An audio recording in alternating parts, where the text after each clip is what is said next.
especially not on foreign policy. So domestically, you like her. Foreign policy, you think she basically had to say what she's saying now to make the ticket and the handlers happy. Right, and it's tough for conservatives to reconsider foreign policy. Although in the past we have. Just think of how George Bush was highly critical of Clinton in Somalia and Kosovo, and he didn't want to be the policeman of the world, and didn't want to be a nation building. Here we're doing it worse than ever, and we're spending $1 trillion a year in this overseas expenditure, and the bankruptcy of this country is here. We're in the midst of it, and nobody's reassessing it. Everybody's talking about, well, where are we going to send more troops? And again, Obama and McCain, they want to send more troops to Afghanistan. If you're just joining us, we're talking to Congressman Ron Paul. Before we get back to this audio and what Americans can expect under an Obama presidency, a Pelosi speakership, and a Reid Senate majority, let's talk about your new website, campaignforliberty.org.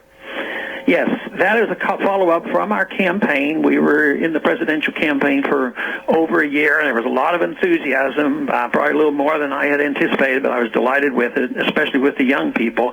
And they want to keep going, and we have a lot of people involved in political action right now. So we followed up with an organization called Campaign for Liberty, and the website is campaignforliberty.com, and we are just promoting these same ideas, and we strictly adhere to the Constitution, whether it's foreign policy or monetary policy or tax policy. And lo and behold, if that had been the case over the last 10 decades, we wouldn't be in the mess. We'd have sound money. We'd be more prosperous, and a lot more Americans would be alive. I want to play one more clip of audio from Barack Obama. This is Barack Obama's belief that the Constitution is flawed. I think we can say that the Constitution reflected an enormous blind spot in this culture that carries on until this day, and that the framers had that same blind spot. I don't think the two views are contradictory to say that it was a remarkable political document that paved the way for where we are now, and to say that it also reflected the fundamental flaw of this country that continues to this day. Now, again, I'm not trying to get you to endorse John McCain. I'm just trying to tap into your thoughts and your feelings as to what average Americans, because let's be honest, you, me, this is a talk radio program, we're junkies for this stuff. We live it, we breathe it. I keep a copy of the Constitution with me at all times. I use it as my springboard to respond to callers who think that they're calling in on a constitutional issue, and I remind them that what they're saying is not in the Constitution. For the average voter who's voting between the guy who served in the Navy and was a POW and the other guy who represents hope and change and is, oh, by the way, the possible first black president, for those that don't have the time, and I'm not saying that they're unintelligent, for those that don't have the time to study the nuances like you and I, what can the average American expect based on Obama's philosophy here, which I've played for you 2 clips of audio, if he gets elected and there's a dominant majority in the House and the Senate with Democrats?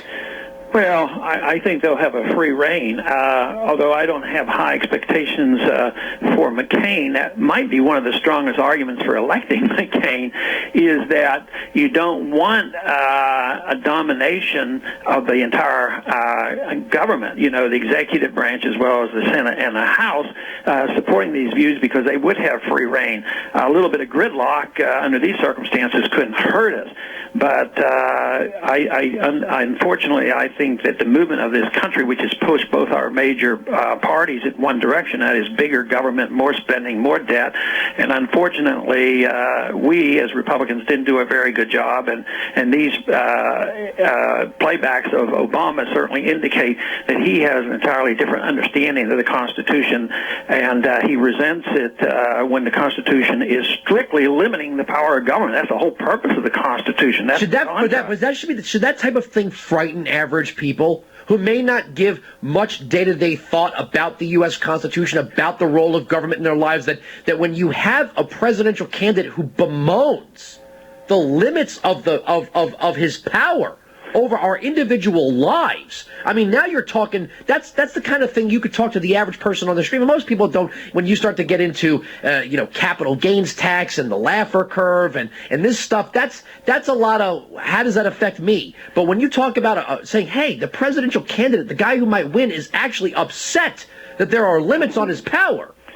Yeah, and they should be upset and they should be very frightened, but they are today very frightened, because of the economy and what is coming, and they've heard what is happening.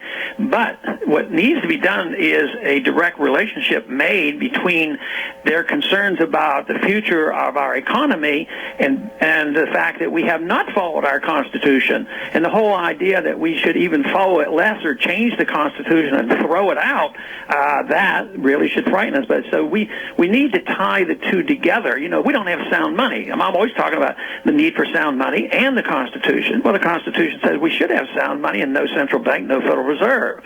And the connection has to be made, which means that even though it looks like we're going to march on and go in the wrong direction, a lot of American people are waking up and saying, hey, enough is enough. This is the wrong way. But I guess most people are expecting a major victory here without too much difficulty with Obama, but that is, to me, quite scary. You just joined us talking to Congressman Ron Paul on, and his website is campaignforliberty.com or .org. Do you think it's one of the things the Obama campaign and the American left are counting on is that if we could just get people used to universal health care, it'll be nearly impossible for these, strict constructionist types to take it away from people, that people are so accustomed to the public schools, they're so accustomed to Social Security, they're so accustomed to having these government giveaway programs that the idea of taking it away is nearly impossible. Well, it's going to be taken away, and I think that's why people are scared, because they have lost their confidence in government to deliver. Just because they can send out a lot of checks doesn't mean the money's going to buy anything, and they're very concerned that there is a failure out there.